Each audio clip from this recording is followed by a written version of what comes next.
નમસ્કાર દર્શક મિત્રો, કેમ છો યાર? ફરી એક નવા વિડીયોમાં તમારું હાર્દિક સ્વાગત છે.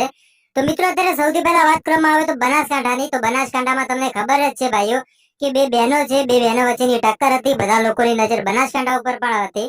અને અત્યારે મિત્રો પૂરા બનાસકાંઠાનો પ્રશ્ન છે. અને વિધિના લેખો તો મિત્રો આજે વિધિના લેખ તો લખાઈ જ ગયા છે.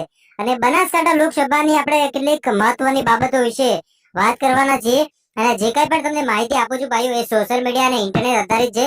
જેથી ખાસ આ નોંધ લેવી. આ જે તમને અત્યારે આ ફોટો દેખાઈ રહ્યો છે, એમાં મિત્રો એક તરફ બીજેપી ને એક તરફ કોંગ્રેસ છે. હવે બીજેપી માં જો વામાંથી કેટલા વોટ છે, 1,10,000. એમાંથી કોંગ્રેસ ને જાય છે મિત્રો 1,04,000 જેટલા વોટ કોંગ્રેસ ને જાય છે. તો બીજી તરફ થરાદમાં 1,30,000 વોટ ભાજપને અને બીજી તરફ કોંગ્રેસ ને મિત્રો 74,000 વોટ.